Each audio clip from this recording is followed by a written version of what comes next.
taking us, Jack? Are you sure this is the right road? Of course this is the right road. Damn. Mudville, here we come. Marianne, the name of the town is Millvale, not Mudville. And yes, Glenda, I am sure this is the right road. We're going to be there in just a few minutes. Oh my God. Oh, for Christ's sake. Why me? Why me? I have to pee.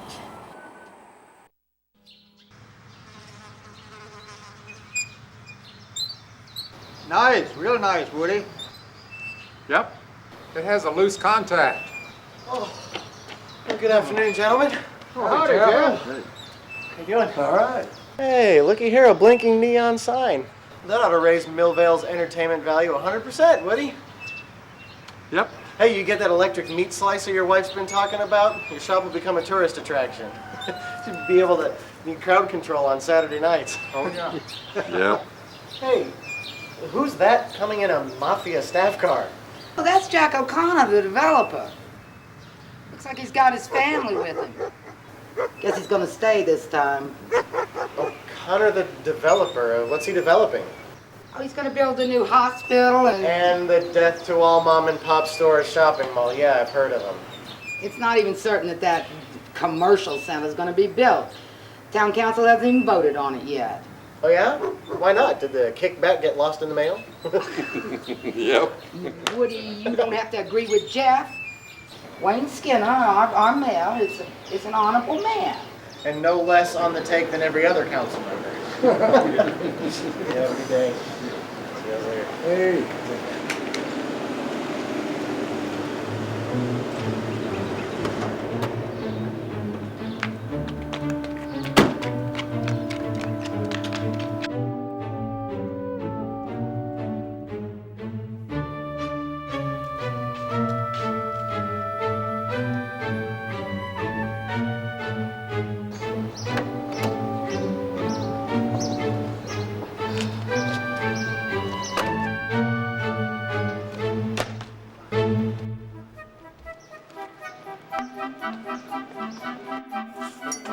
Good afternoon, young lady. Do you have a chai tea latte? A what? A latte? What's that? Never mind. But you have frozen strawberry yogurt, right? We have yogurt with fruit in it in the cooler. How about a nice vanilla or chocolate ice cream? It's the best in Millvale.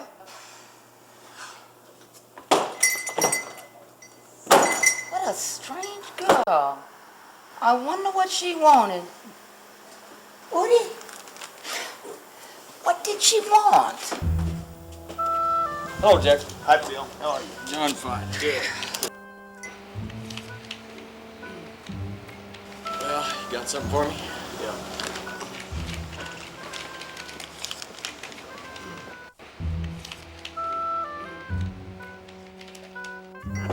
It looks like the Honorable Phil Woodsman just received his kickback. Hey, you care to place a little side bet that the shopping mall will receive unanimous approval at the next council meeting? Young man, you put your money away. This is no gambling den. This is a decent house. Oh, right, Emma. I bet it's twice as decent as the council chambers. You keep your gambling habits in check. Be turning my husband into Jimmy the Creep. And what would your students think if they found out? Oh, they'd probably come in to inquire if Woody accepts credit cards.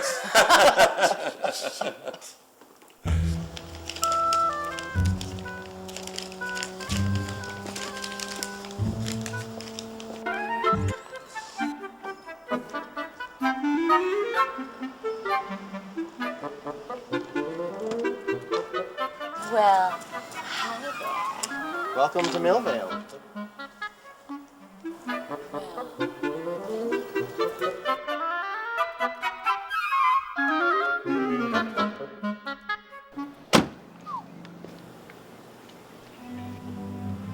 Hello? Yes, how did it go? Oh, that's great. City Council's going to meet tomorrow morning, 10 a.m.?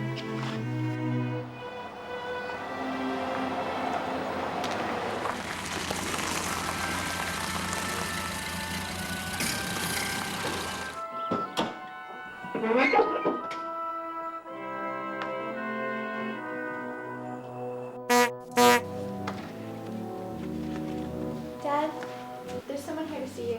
Who is it? The guy you talked to? He's here already? Boy, that was fast. Now I'm sorry. Sweetheart, I'm gonna have to go now, but I'll tuck you in when I get home tonight, okay? You're not gonna stay for dinner with us? No, sweetheart, I can't. You know, when we have business meetings and we have to start talking about finances, it could take all night. But, honey, here's some money. You and Mom go and have a nice dinner, okay?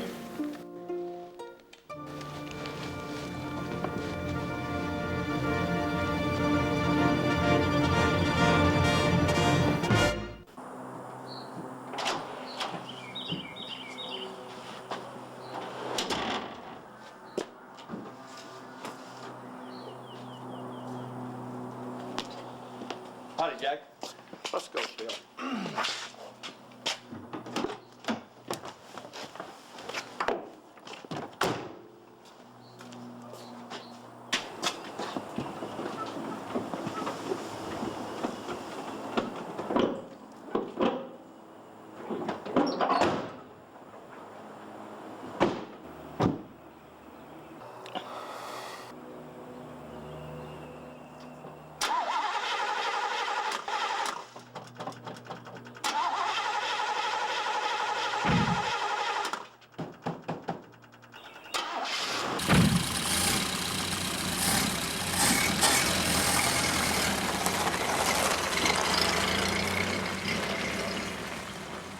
You told me that you had the city council members in your pocket.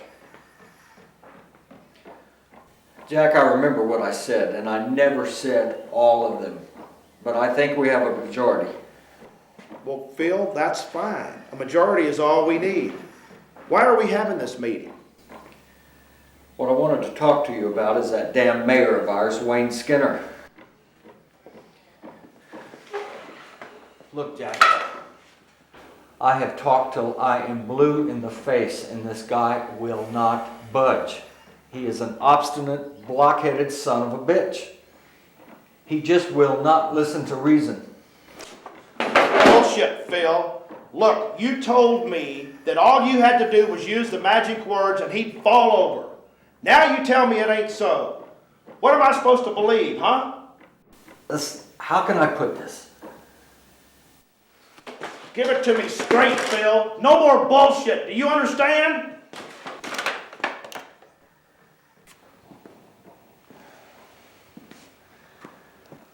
Even our mayor, he won't even hear of another project, much less anything else, until he gets a little hungry again. And I hate to say this, but the guy does carry a lot of weight. What are you saying? What about the $150,000 I've already paid to you to buy the votes? Have you used that money? Well, yeah. I mean, no, but...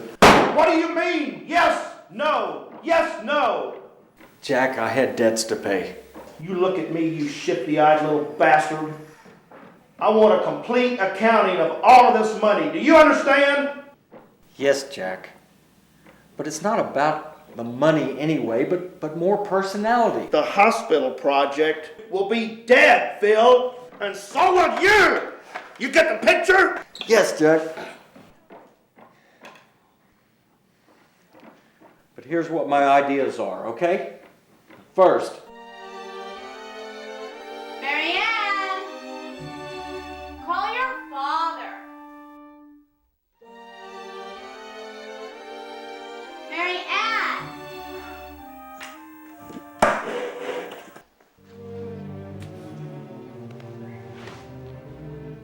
He's gone. What the hell do you mean he's gone? He's gone. What? Where? Picked up his briefcase and left in a car. Has to talk finances. Who picked him up? I don't know. I'm not his messenger. Why don't you call his cell phone?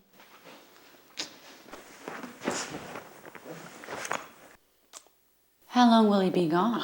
I don't know. Leave me alone. I will not have you talk to me in that tone of voice, you little tramp. I'll have to talk to your father about your attitude when he gets home. You talk to him about me, the little tramp. And I'll talk to him about you, the old slut.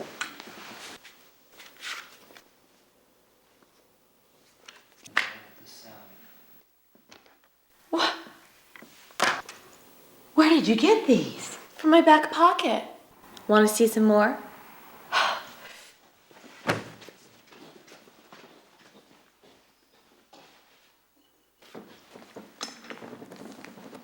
So, you're up to your old tricks again. What is it this time? Need another abortion your father shouldn't find out about?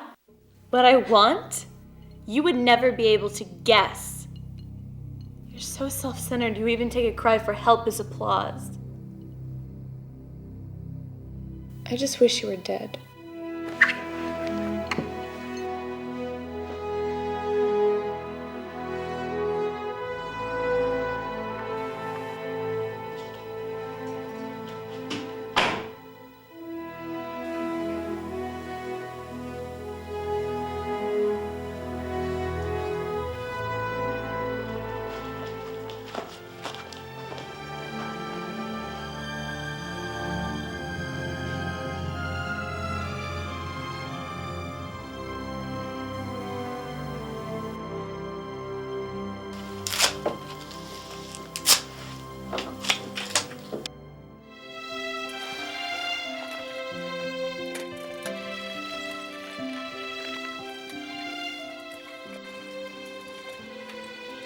Morning.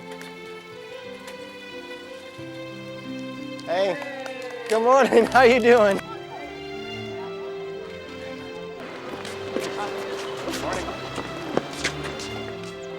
Hey, Jeff, how are you? How are you today? Ready for this? Yeah, aptly put, Julia.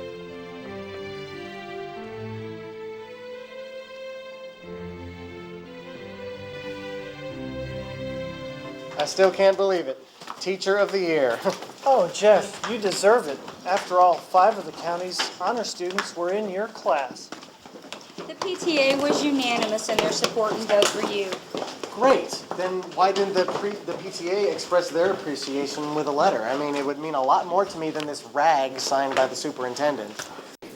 Hey, let's see what we can achieve this year by ignoring the super's education directives. Yes, right, Walter. Let's go to it. Walter, Julia, good luck. Yeah, good luck, Jeff. Bye, Jeff.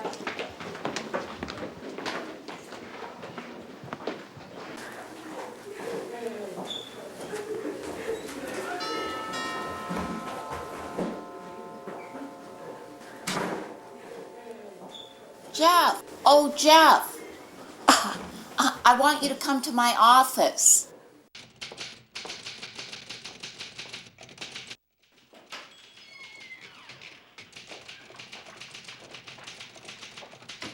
Thank you for waiting. Mrs. O'Connor, Marianne O'Connor. Meet Mr. Armstrong. Mrs. O'Connor, it's pleased to meet you. Pleasure is mine.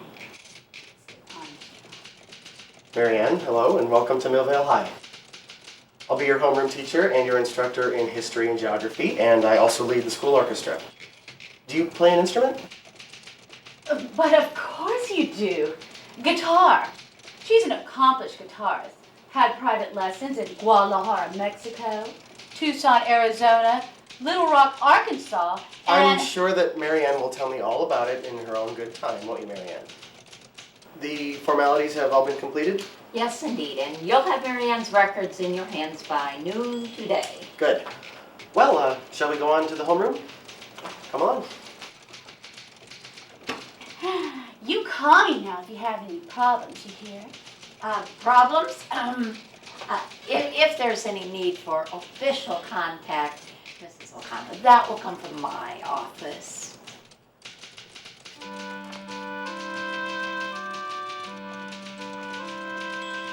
You do a lot of running, Mr. Armstrong? Oh, a fair bit. Marianne, why do you ask? The first time I saw you, you were in this sweaty tracksuit. Well, you looked really buff. Sexy, you know? Sexy in a smelly, stained running suit? Yeah, totally uncool. Are you married, Mr. Armstrong? Are you?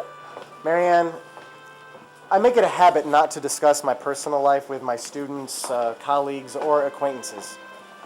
I'm not putting you down, please understand. It's just that I'm a very private person and I have an obligation as a teacher to separate my professional and private life meticulously. I understand. What about your friends? You share your personal life with your friends, don't you? Under the right circumstances, yes, of course. Well, do you think we could be friends one day? One day, I hope so. Now, shall we meet the class?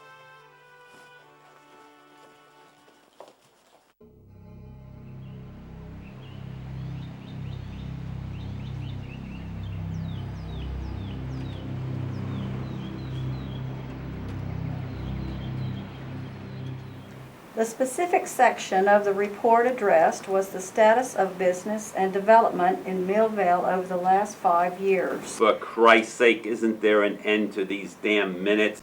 We know all that, don't we? We were all there, weren't we? So why do we have to go through this bullshit again? I ask you. Let us vote on the record. All in favor? Aye. Does anyone have a request? Yes. Well, in view of the fortunate circumstance that all committee members are present today, I'd like the following points be added to today's agenda and also added to the minutes of today's meeting.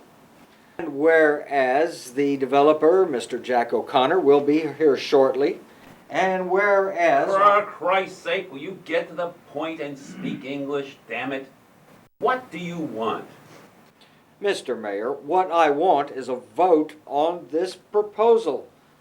Mr. O'Connor will be here shortly, and we at least owe him the courtesy to let him know where we stand. How do you stand, Phil? Well, I'm in favor, of course. Well, then, Phil, you stand out in the cold because I'm voting against it.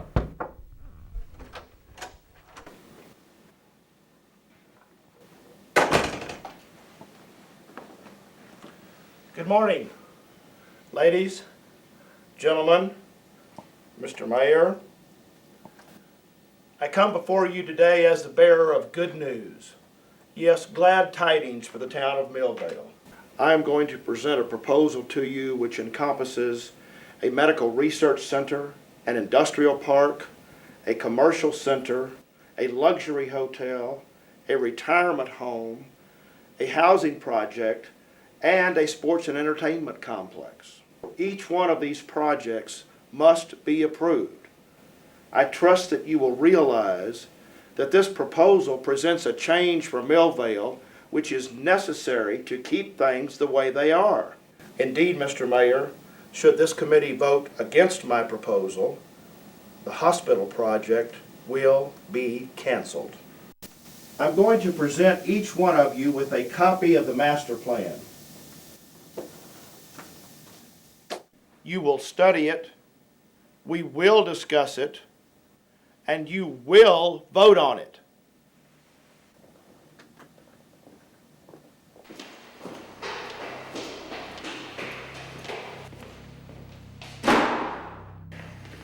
Jack, I think we've got us a little problem.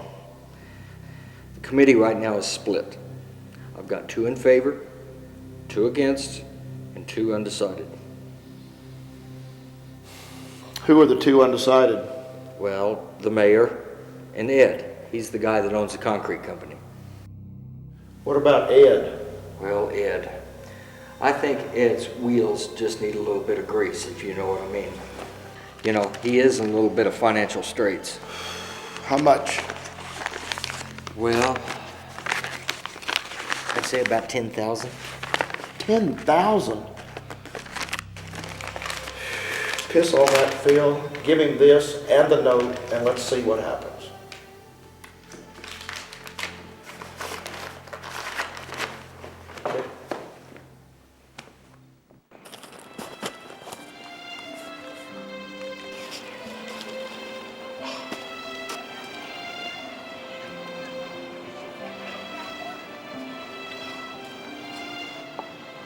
Mr. Armstrong? Yes?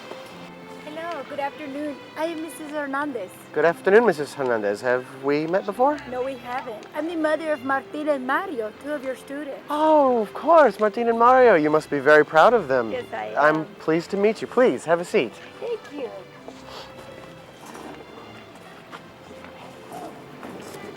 Truly, Mr. Armstrong, the pleasure is all mine. My brother drove the boys into town last Monday. I came along for the ride. I don't come to town very often. It's a long way to the ranch. When my boys pointed you out to me, I knew I had to come and tell you thank you for all that you've done for them. Mrs. Hernandez, I'm very honored by what you've just said.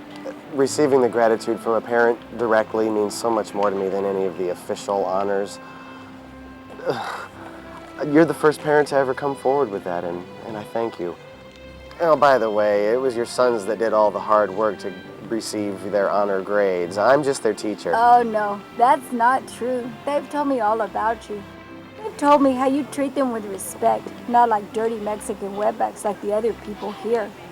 You've taught them to have confidence and to be motivated.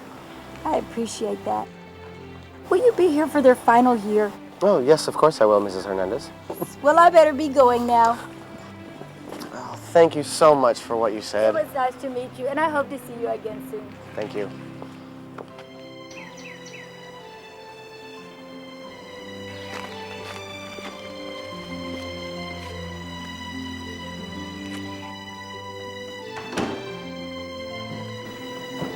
Hello, Jeffrey.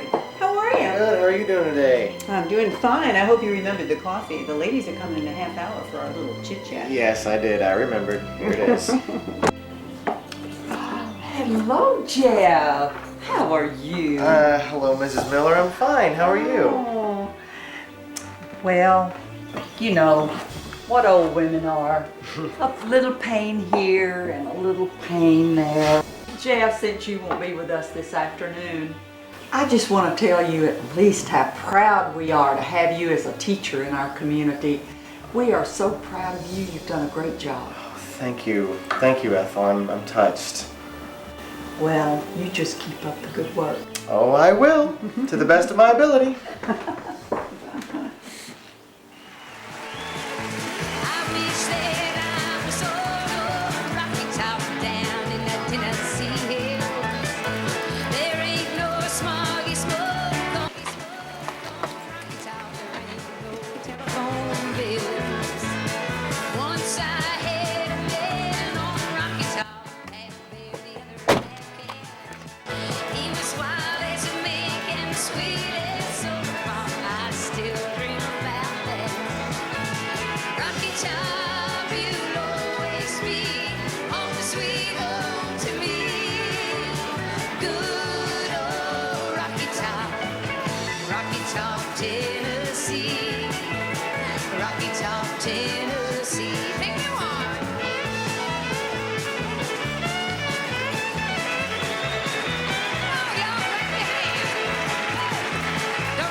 I just kept going. I don't know. Waltz or something like that. I don't know. Ah, shoot! Look at the time, man. It's past 1:30. Hey, it was a good crowd tonight, you know it? Oh yeah, exceptionally good crowd. Hey, did you see our 3 most ardent fans getting the rednecks all worked up over by the bar? I did. Yeah, they're probably gonna make more money than we did tonight. Like that blonde bombshell? Jeez. What a horny broad. Blonde bombshell. Oh, look. There she is. What, her? Oh, man, she's not like that. She's the mother of one of my students. I didn't say that she was a whore. Well, she has a very physical way of expressing herself. That doesn't make her a whore, does it? Of course not, but, I mean, look at her. cruising around this time of night?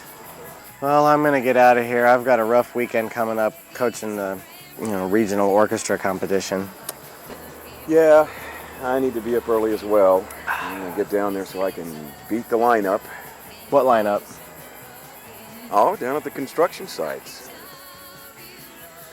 Well, crap. I tell you something, Jeff. I am so sick and tired of having no work. Look, I'm sorry, man. Hey, I gotta get going. All right. Good night. Bye.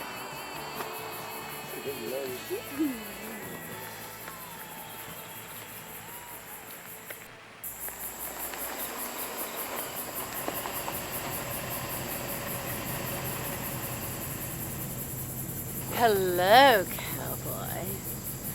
How's it? I'm sorry?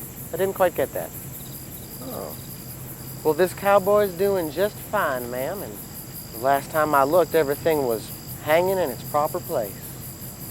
It's nice to see you again, Mrs. O'Connor. Please, call me Glenda. What do you mean? No, I can't do that. Why not, Jeff? Ever since you've welcomed me to this town, I've wanted to get to know you better. Can I invite you for a drink? Oh, no, ma'am. Sorry. Well, as you may know, I'm one of those boring working types, and I have a very busy day tomorrow. You live alone? No, I'm watched over by an old dragon who lives in a castle up the street. Really? An old dragon? So, how's your sex life, cowboy? Oh, marvelous. Marvelous. Marvelous. With an old dragon? Oh, no, not with an old dragon. But I don't think you really want to know the details. But I do. I do.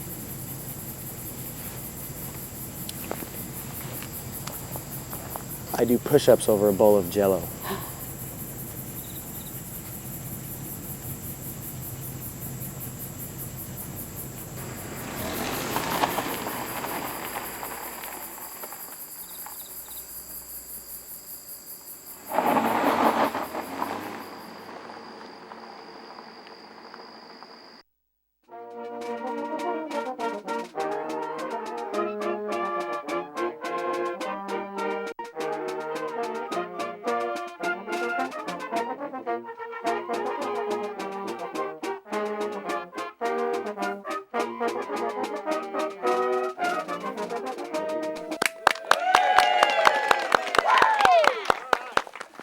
Thank you very much.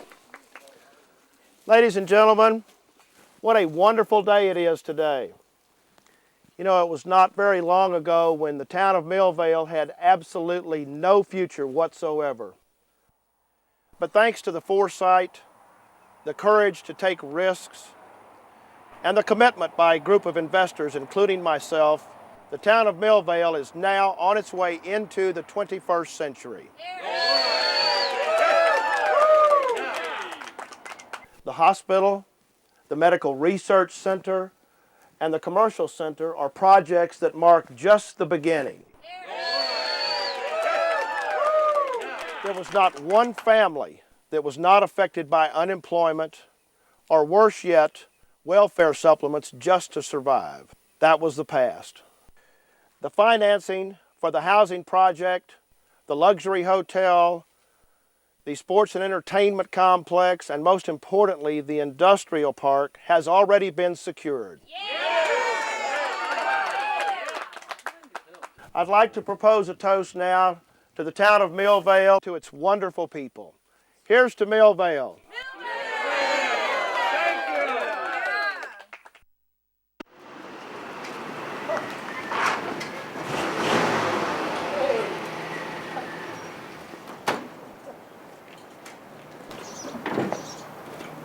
Hey, Jeff. Hey, Art. Where you been, man?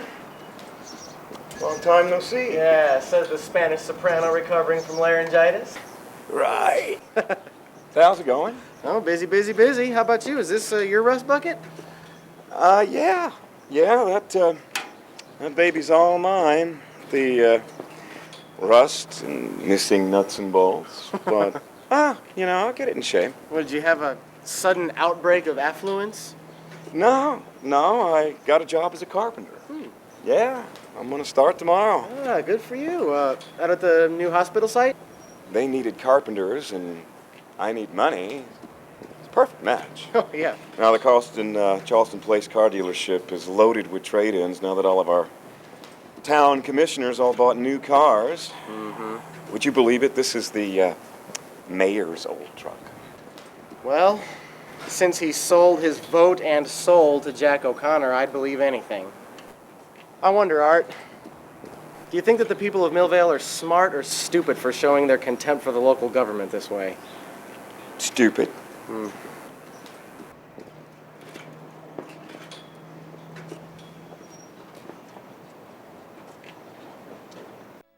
Hey, good afternoon, Emma. Hello, Woody. How are you? Hey, Woody. Good afternoon, gentlemen. What's going on in here? You two look depressed. Yeah, what's the matter? Come on, out with it. Something's bugging you, isn't it? You could say that again. And it's more than something. We're gonna have to sell the store. Huh? Sell the store? Bullshit. Well, this old store is Millvale, man. Woody, could I get a half a pound of ham, a piece of blue cheese, and some butter, please? So, come on, Emma, tell us, why do you have to close the store? The banks and suppliers, they all changed overnight. Yesterday, we were still respected for our 40 years in business. Today, all they want is money, money, money. No more credit, no more billing. Cash on the barrelhead. Well, Woody and I, we can't do that. We haven't got the means. It's not Jack O'Connor. And why'd he pick on Millvale? All this money, all it does is corrupt people. You were right about that, Jeff. You were right.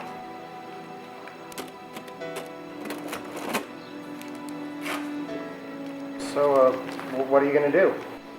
Well, we're gonna have to sell the house and store and everything and retire. We had an offer a couple of days ago and we're gonna have to reconsider. Hey, you got some time? Let's us go discuss this over beer.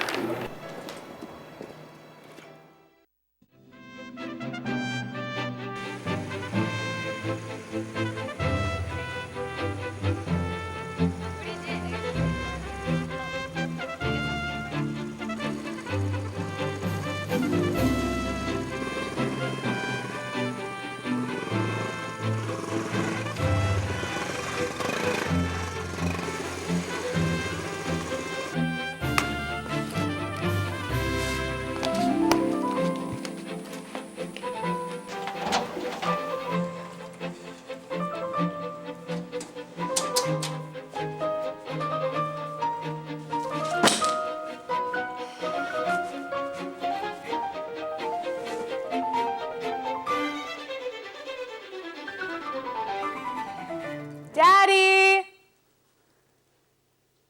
Dad! Are you home? He's in his office. Can't be disturbed.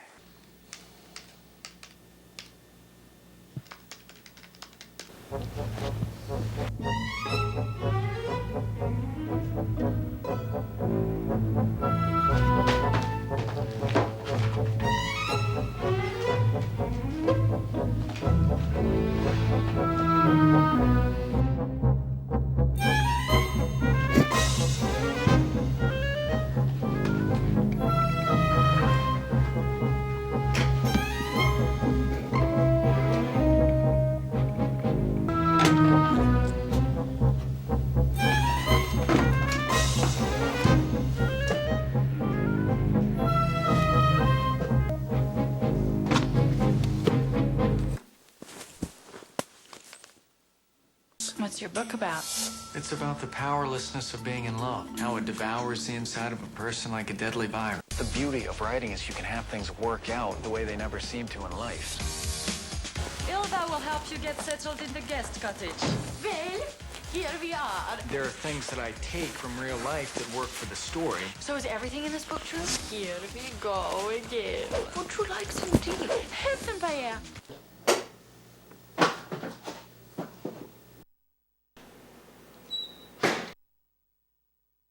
Oh, here you are. What you doing? What you reading?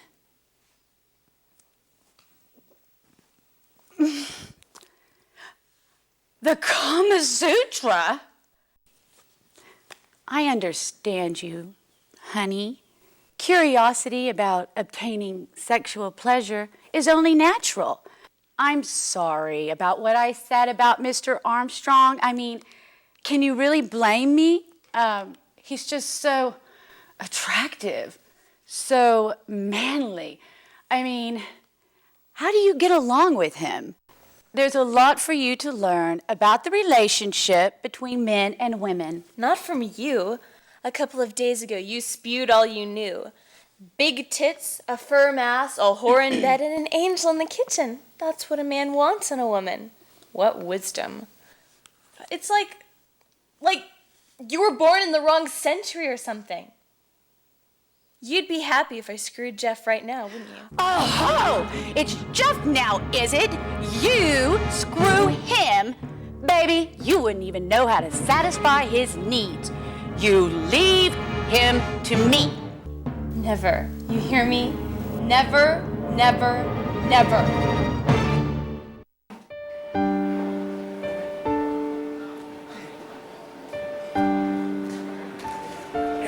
Strong. How's it going, Art? Oh, all right, I guess. What do you want to talk to me about, Jeff? Do you remember what Emma told us about having to close the drugstore?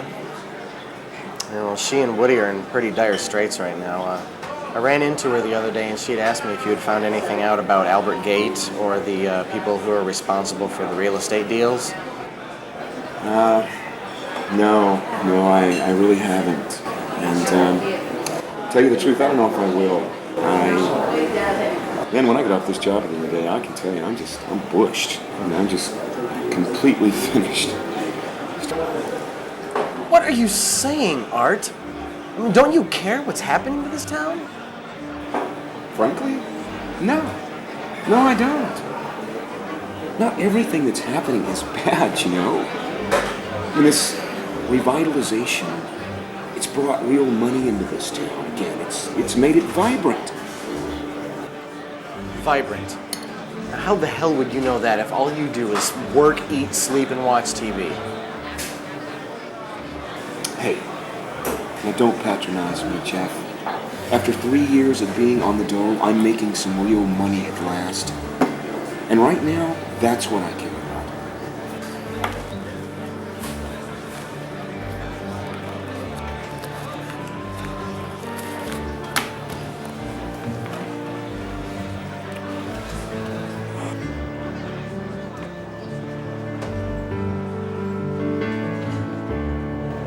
Son of a bitch. Fit in Millvale's own super brain, Mr. Teacher of the Year. Shouldn't you have your nose buried in some textbook somewhere instead of being in here getting wasted? Oh, quite, Councilman Woodsman. I had the exact same conclusion. Now, if you'll excuse me, I wouldn't want to get in the way of your supporting local business with your graft money.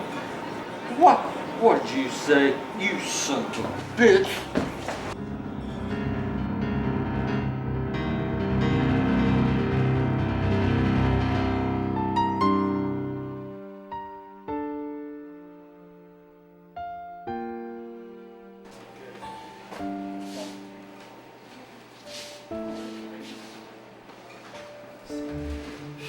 God, I hate that bastard. I hate him so much.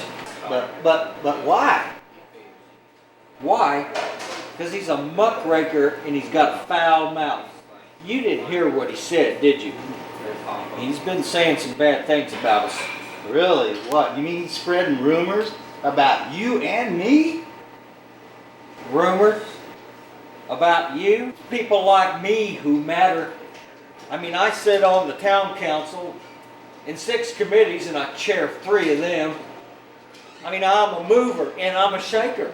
You know, I've been pushing for development. I've been standing up for renewal. And what do I get for it, huh? I ask you, what do I get? Well, about $100,000 a year, tax-free, a new car, and a hefty consulting fee from Jack, I would imagine. That is beside the point, you son of a bitch. I'm talking about respect. Do I get any respect for all the hard work that I do in this town? No. No, I don't. What's got to do to get a beer around this place? Hey, excuse me? Oh! Hey, Tracy. What are you doing? Oh. Do you want a coffee or a cappuccino? Okay, let's sit down.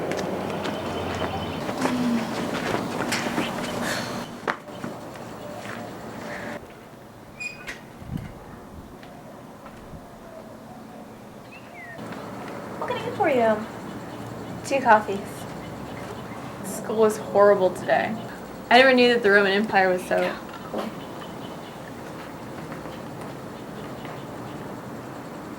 Oh, great. Here comes Dopey, Grumpy, and Sneezy. Time for us to go. Hello, Tracy. Whose bike is that? Look at those lines and curves. What a body. I would like to see the stripped version. It's a nice bike. I was talking about the girls, stupid. The girls? You can have any one of them for $50. Oh, not me, big boy. I'm free for the right guy. Want a coffee or a Coke? Both.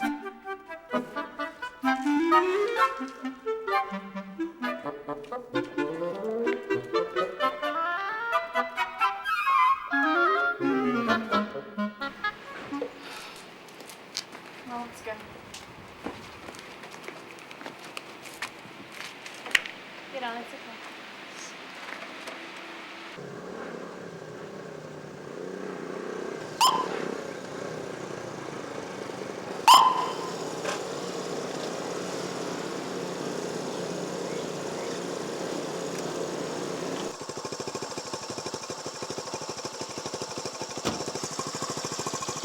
Turn off the engine. License and insurance. Haven't got them on me, Culligan. Why do you ask? Well, let's see. Speeding, causing a public disturbance, riding a bike without a helmet. Shall I go on? Go ahead. Make a list. I'll forward it to my lawyer. Listen, young lady, your dad may be the kingpin of this town for now, but I still uphold law and order around here. Now, what's it gonna be? Your papers? Do you want to get arrested? Listen, Culligan, you want to make life hell for yourself? Go ahead and arrest me. Hello, Marianne. Colligan, officer, what seems to be the matter? Can I be of assistance? Mind your own business, Armstrong. I do, Colligan, I do. Marianne is one of my students, and I have a responsibility for her conduct and welfare. Well, you stick to teaching her conduct, and I'll stick to upholding law and order around here. Of course, Colligan, of course. Tell me, are you limited to questioning students, or does your relentless pursuit of law and order include giving a breathalyzer test to a drunken council member driving a car? What are you talking about? Well, I'm informing you that Councilman Phil Woodsman is driving under the influence of alcohol, and I would like to lodge an official complaint with you. Oh, hell, that stupid idiot. You keep your ward right here, Armstrong, until I get back. Let's go.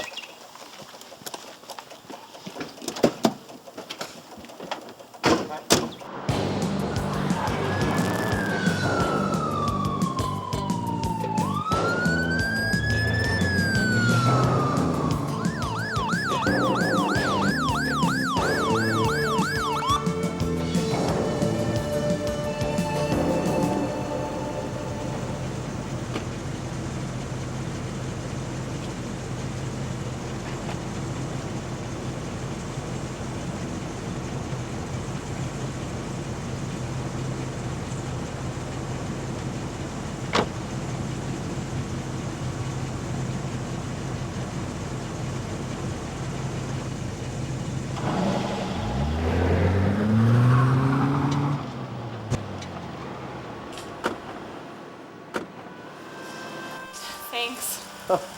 Don't mention it. Did you learn the lesson? What lesson? Oh, how to avert the eye of the law.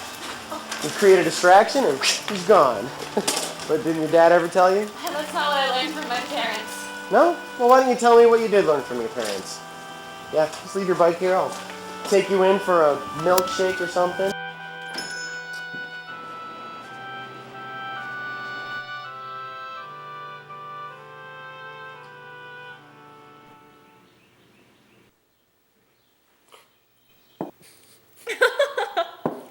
So, this is a latte.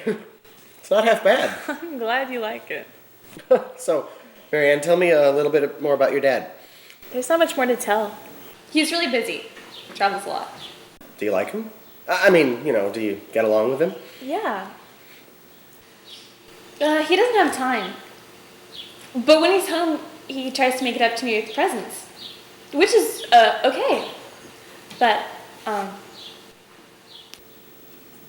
But what? I wish he'd take the time to give me a hug, Or talk. Just talk. Well, what about your mother? I mean, she's there. Can't you talk to her? First, it's stepmother. And second, have you ever tried conversing with a dipstick bimbo? Marianne, you're talking about your stepmother. I know. Has she contacted you yet? Contacted me? What, you mean at school? Near your home? Wait, where's this going, Marianne? What are you insinuating? Look, my mother doesn't run into guys she's interested in. She stalks them. She's stalking you. Did she extend an open invitation to you like, "Hi, I want to get to know you better. Come over to my place and take a dip in the pool and we can talk all about school and Marianne while we get it on." Oh, you look cute when you blush. Did I embarrass you? Marianne, when you get a hold of yourself, I'm going to suggest something to you, and you're going to listen. And why should I do that? Because I'm your teacher. Of course. You're my teacher, and my stepmother is my stepmother, and the cop is a cop.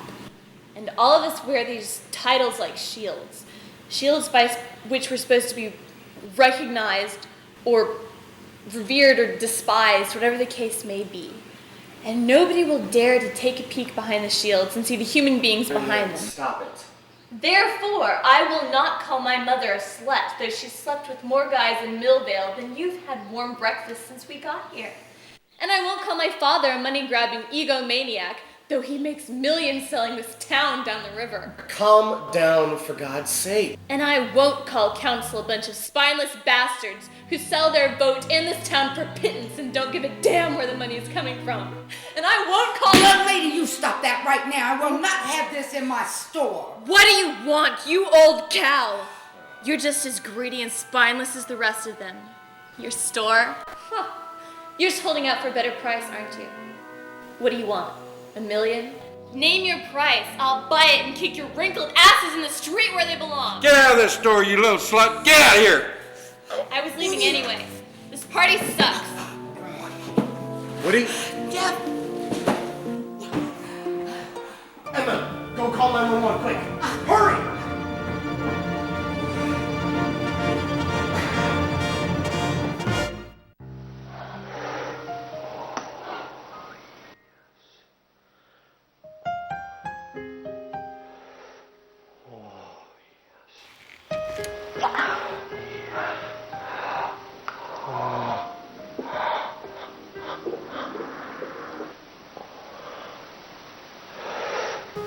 Smile, Culligan, you're on camera.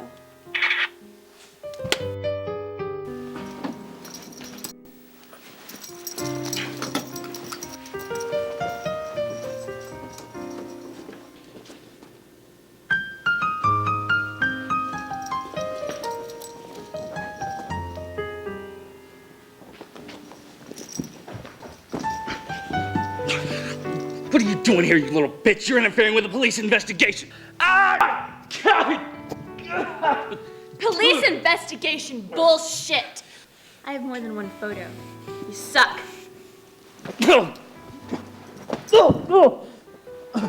Listen here, Culligan. I'll only say this once. I can nail you for your attack on me, and I don't operate like my father. You won't get any money to shut up. Quite the contrary, I expect you to do it for free. If you don't, I'll send your picture to the police commissioner. Get out.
Dare you come in here? Get out.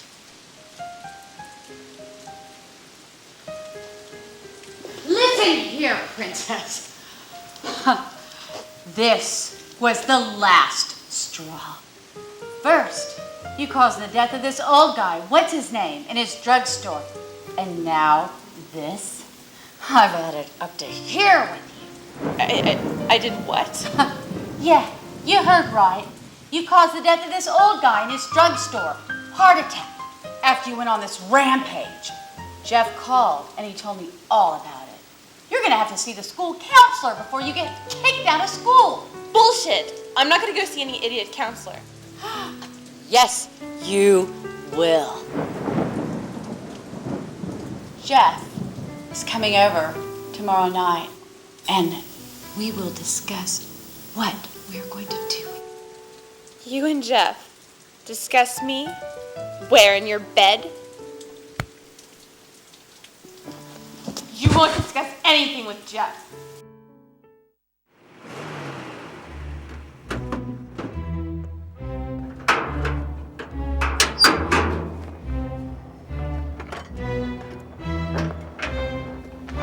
Good, you ready? All right, I'm gonna do it.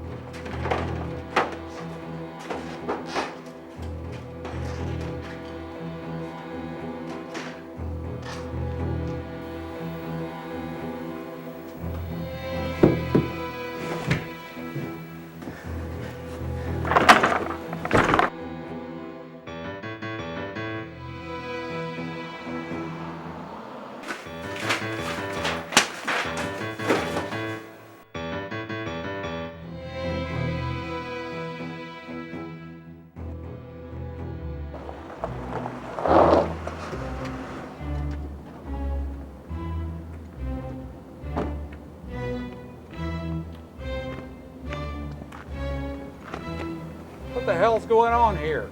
I can't get this plug out. Would you happen to have a wrench? I don't have any wrench. Get this thing out of here.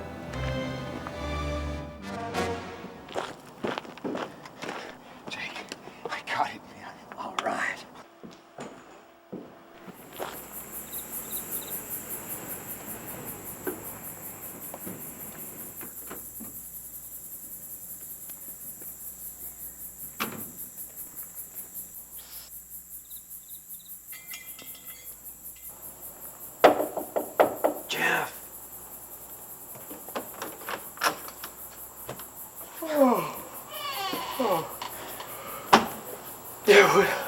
What do you want at this hour? This is just about all the evidence you're going to need, I think. Hey, you got a cold beer in the house? Oh, thank you, man. Yeah, have a seat. Give me a second. There you go. Jeff, you're a respected teacher, and you've been in Millvale for 3 years.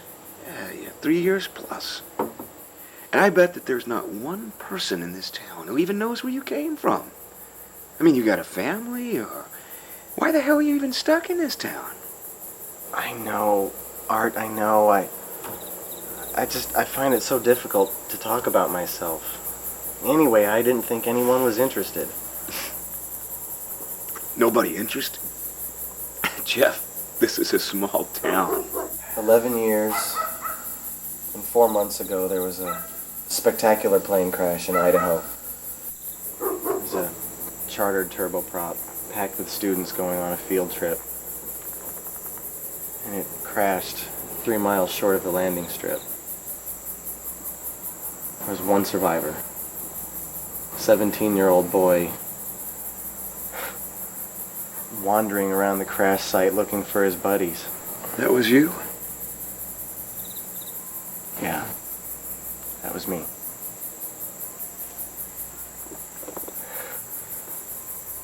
I stayed in the home of one of my schoolmates, Gina. God, I was so in love with her. And I don't think she realized it, but she became the pillar of my life. They say that time heals all wounds. You know, it's funny you mention that. There's been a girl in town the past few weeks who has reminded me a lot of Gina. In Millvale? Mm-hmm. God, who would that be?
Ah, Mrs. Keenan.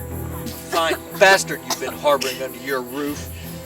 Child molester and a rapist, that's what he is. Yeah, I always had suspicions about this fine gentleman. Oh my God. Oh my God, no, no, no! My God!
my daughter, Marianne O'Connor.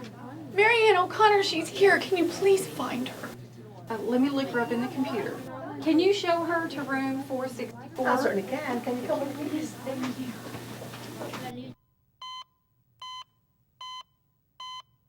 Her heart rate's 72, and her respirations are 18.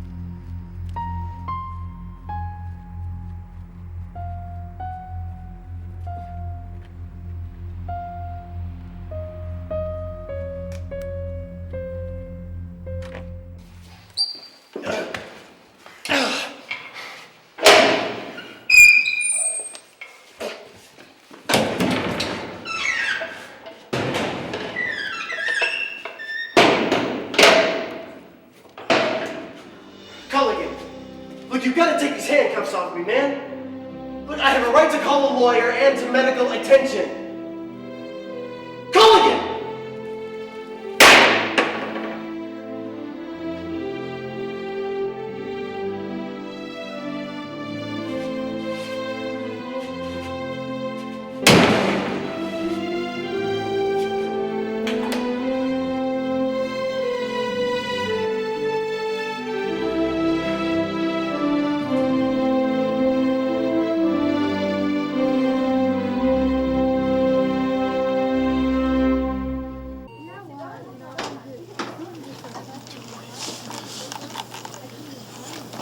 Sorry, I can't let you come in here. The patient is limited to one visitor and her mother. Of course, doctor, I'll wait.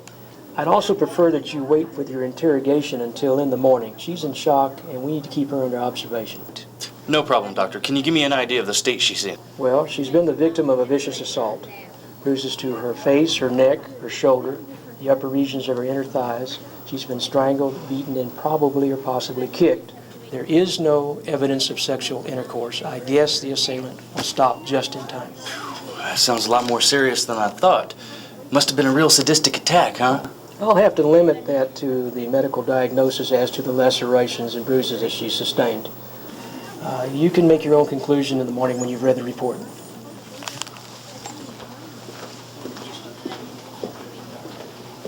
All rise.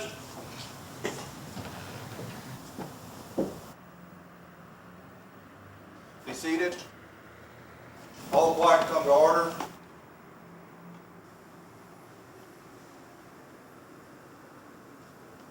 Will everyone please approach the bench?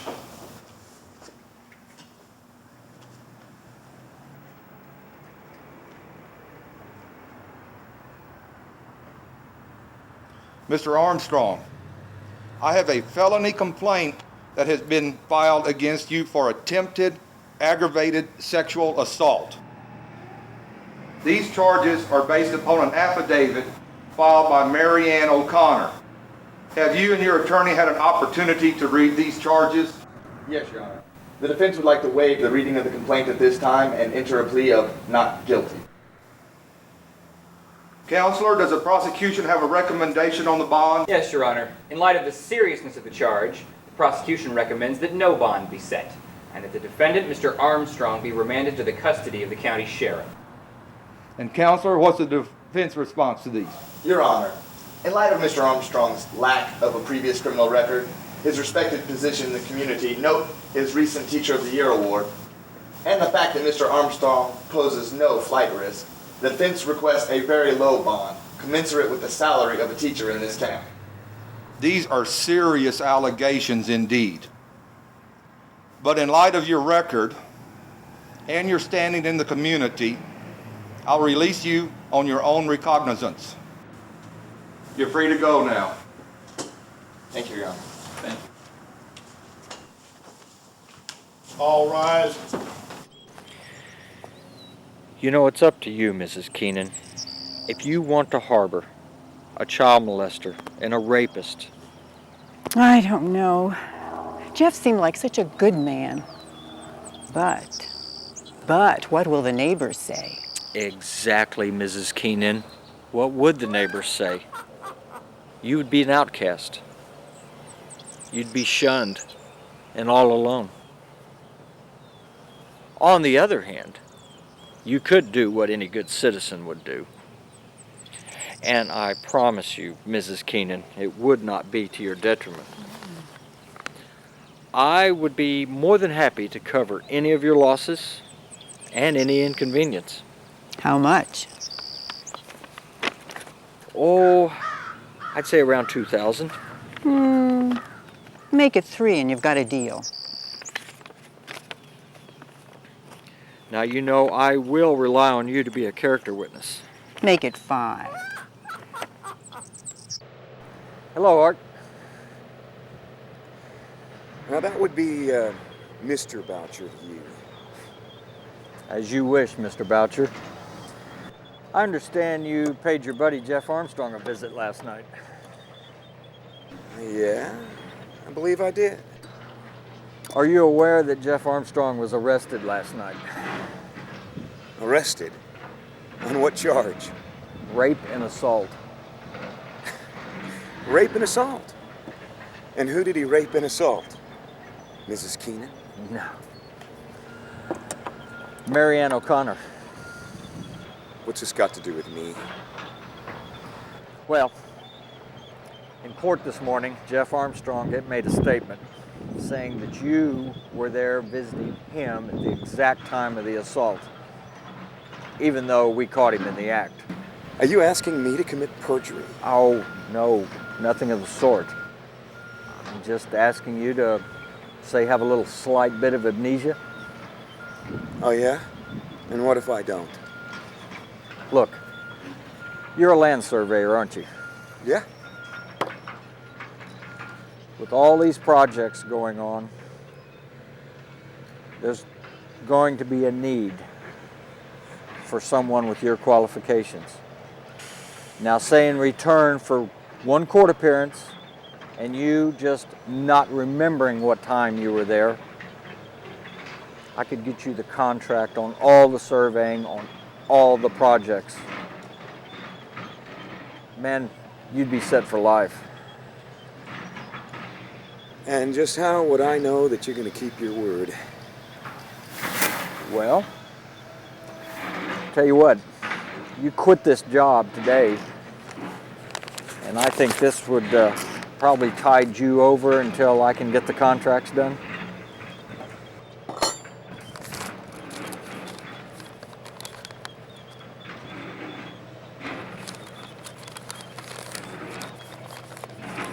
No thanks, Woodsman. No, thank you.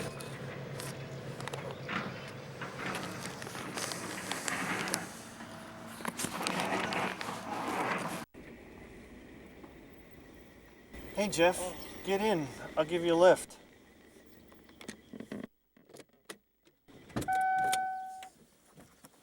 Thank you so much. Jeff, I just want you to know how upset I am about the accusations raised against you. Oh, thanks, Walter. I don't know. I think that you're not the only one who's distraught about this charade.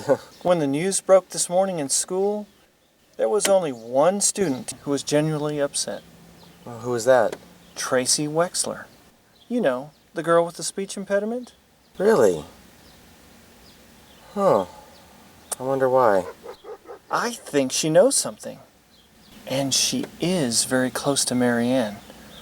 I'll have to find out what she knows this afternoon in speech therapy. Oh, my break is almost over. Okay. I've got to get back to school now, but I'll drop you off at home. That would be great. Thank you.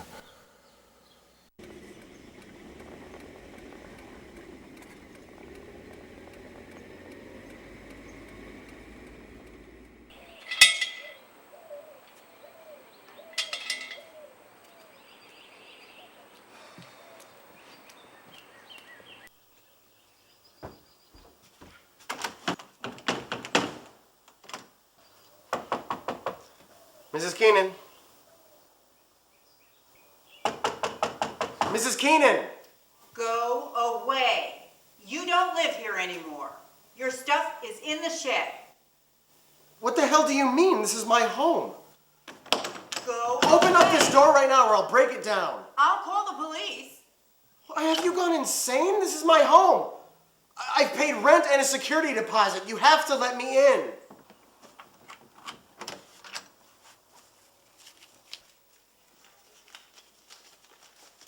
Here's your money. Now go to hell.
Mrs. Armbruster?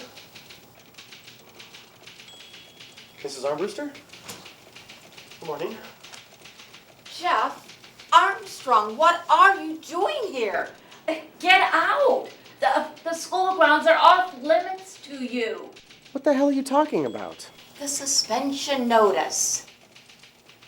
Upon receiving Mary Ann O'Connor's grievance report, we had to decide that you needed to be suspended immediately. What do you mean? Who is we?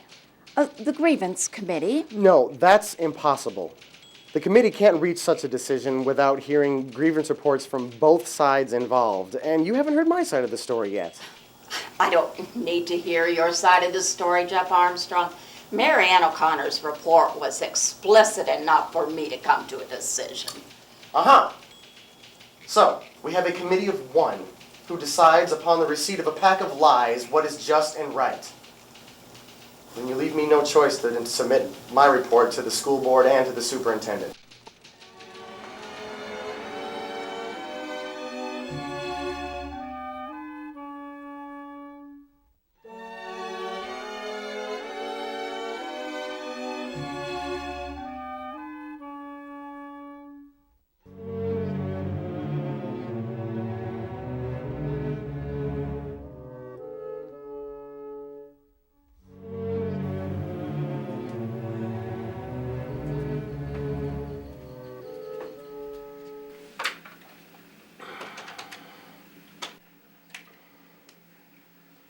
Yeah, good evening. This is Jeff Armstrong. Could I speak to Art, please?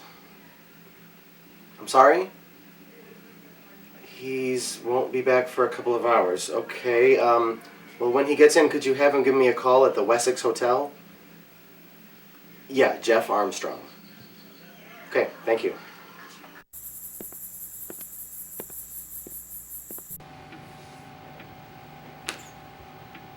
Hello? Is anyone back there?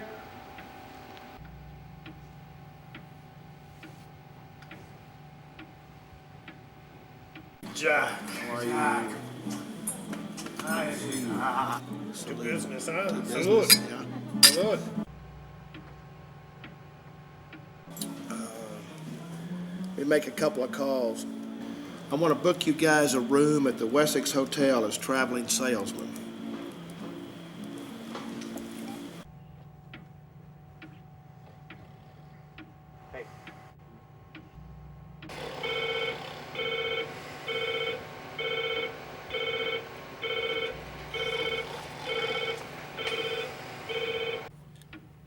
Wessex Hotel, can I help you? A room. A double room. Let me check. 2 gentlemen, and the name?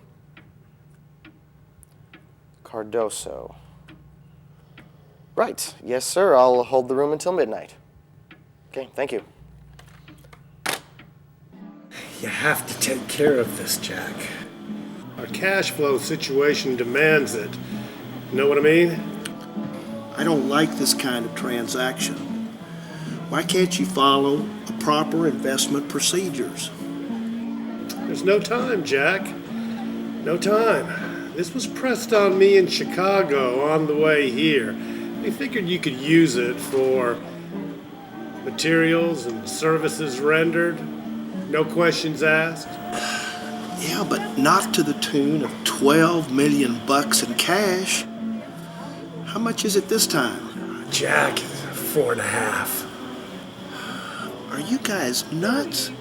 Look, you've got to take this back and follow the established procedures. I can't take that much cash. Look, if you will read my financial report of development to date, and you'll understand. I cannot cook the books to the tune of $16 million. It's just impossible. You ask us here to do you a favor, right? So what do Alfonso and Bobo do? We charter a plane, fly in to see our old friend Jack. Come on, take the cash and let's talk about your problem. It's my daughter, Mary Ann. She was sexually assaulted by her school teacher, a guy named Jeff Armstrong. This morning at the bail hearing, the judge lets the bastard go on his own recognizance. And what happens? Son of a bitch goes underground. But that may be a blessing in disguise that he's crawled under a rock somewhere. I want him to disappear permanently. You understand? Not whack him. No problem, Jack. But to make him disappear, we don't know this neck of the woods, man. You got any ideas? And where do we find this guy? Let me make a couple of calls.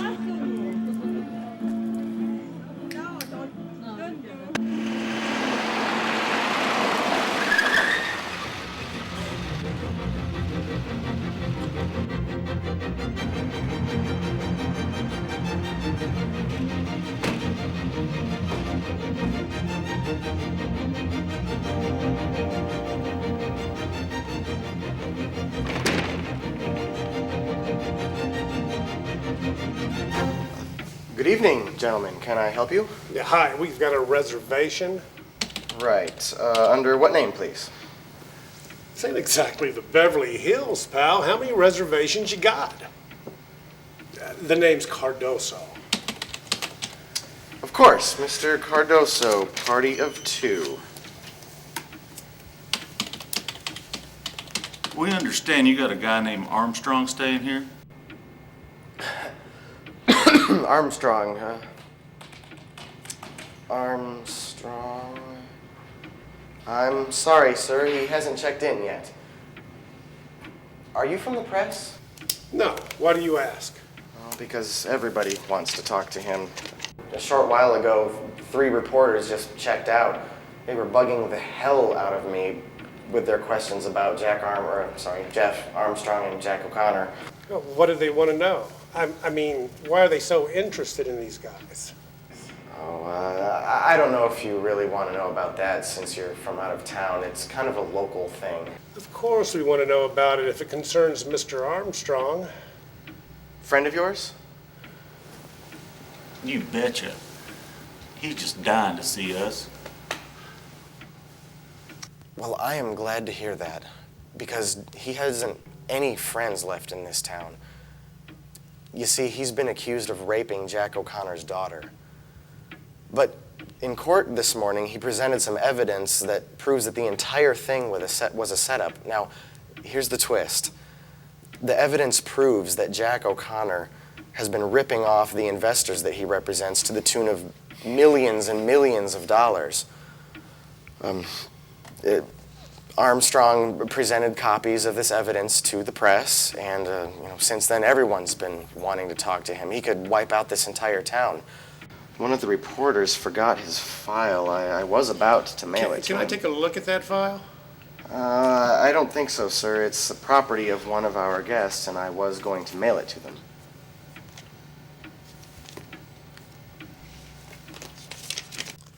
Gentlemen, I've booked you into the governor's suite. That'll be $200. Hey, the man, Bobo.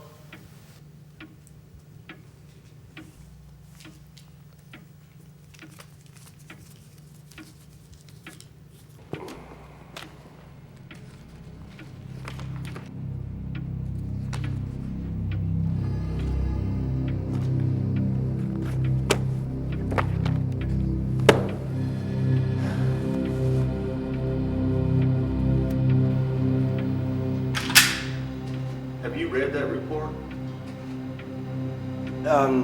No, I hadn't had the chance yet. Good.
That stupid Culligan has left the site after having contaminated the entire crime scene.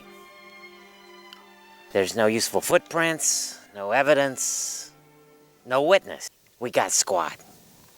It's a disaster, I agree. What do we have? Well, the body and the bullet it contains, a single shot to the forehead from a pistol. Who was this Jack O'Connor? Any idea? I think we're gonna have to talk to the widow.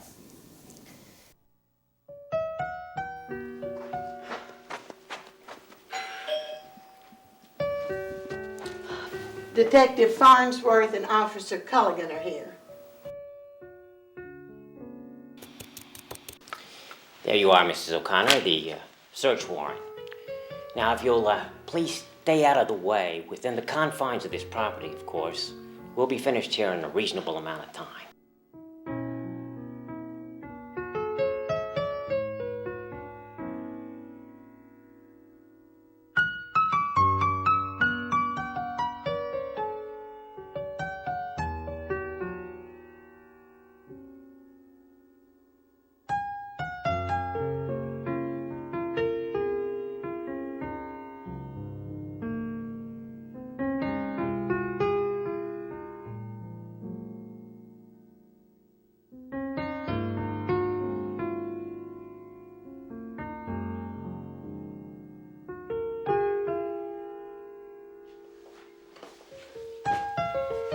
Okay.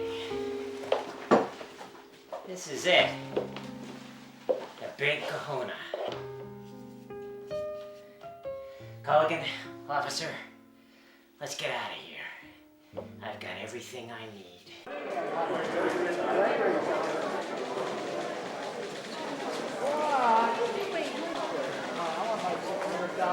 We want our money, damn you, Holtz. If you would please be quiet. I have an announcement to make. Only certified checks can be honored. All other checks signed by Mr. O'Connor cannot be honored until our head office has concluded its investigation into what happened. Well, tell us what happened. We have a right to know. No, you don't. And until further notice, no money is available. What about this guy here? You have to assault a kid to get your money? Anybody else here need to come back to their senses?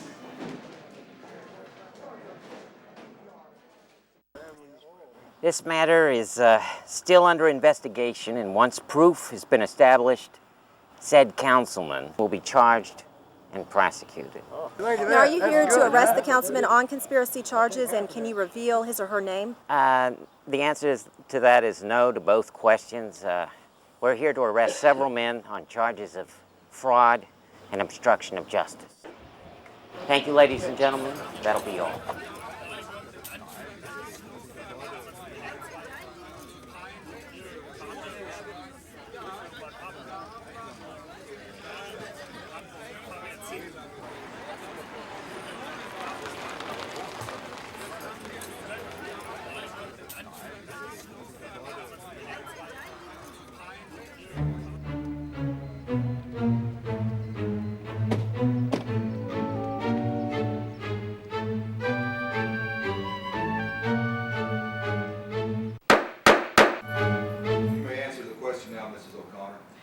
In the course of conversation I had with the accused, he even admitted to perverted sexual practices. I was shocked and warned my daughter to stay away. Did the defendant describe his perverted sexual practice? He stated quite succinctly that in order to obtain sexual satisfaction, he had to do push-ups over a bowl of Jell-O.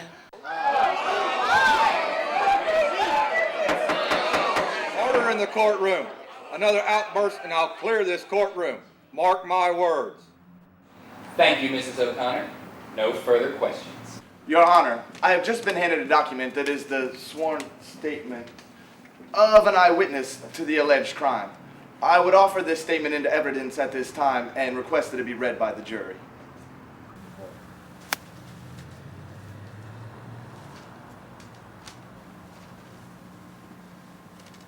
The witness is incapable of providing an oral statement due to a severe speech impediment. Notwithstanding her inability to provide an oral statement, the witness is prepared to appear before the court while her statement is being read. I will allow the statement to be introduced, provided that the witness will swear before the jury that this is indeed her testimony. Objection, Your Honor. This statement is hearsay. Without having the witness testify to the facts, I cannot cross-examine her. This statement is critical as it is completely contradictory to all evidence provided. Objection, Your Honor. Counsel is testifying to the jury. Counselors, approach the bench. I am overruling the objection of the prosecution. Should the prosecution desire to cross-examine this witness, I will allow the witness to respond in writing rather than orally. And that should protect the state's interest. Now, has the prosecution had the opportunity to read her statement? No, Your Honor, I have not.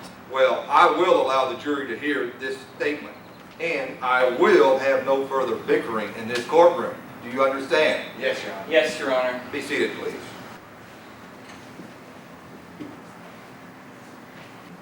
The defense calls Tracy Wexler and Julia Frost. Very well.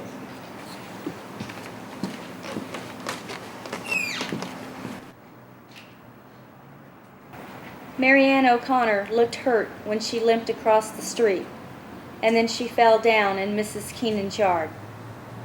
She started groaning, and Mr. Armstrong came to the window and saw her on the ground, twisting and turning. When he ran outside to Marianne, he quickly started to do CPR. Marianne seemed to come to, and she started clawing at his face and arms. Then I saw blood dripping from his face. Marianne started screaming for help and shouting rape. She was kicking him in the ribs with her knee. Just then, Mr. Woodsman came out of the alleyway to the house. He jumped on Mr. Armstrong from behind and wrestled him to the ground. That's when the police were called. Your Honor, Detective Farnsworth has a matter of extreme urgency that requires your immediate attention. What now? Detective, approach the bench.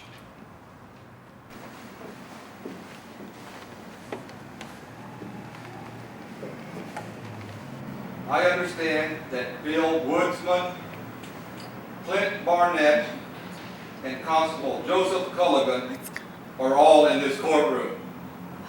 If so, you are ordered to approach the bench. Oh my God.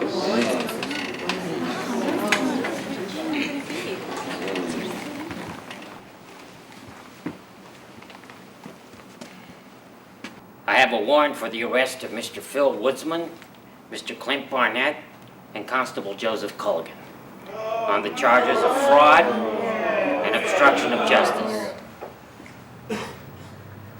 Arrest these men and read them their rights.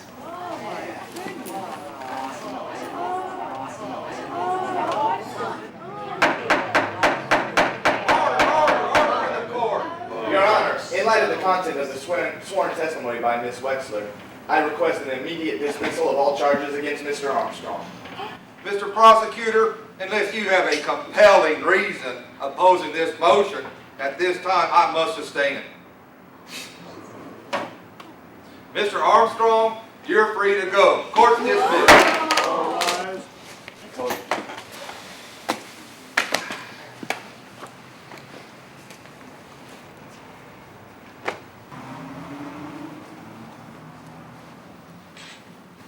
Jeff, please forgive me. I'm so ashamed. Is that the reason why you came today? To ask my forgiveness? I don't think so, Mrs. Keenan. What am I to do? What am I to do? Nothing. You just have to live with your shame. That is the price of innocence.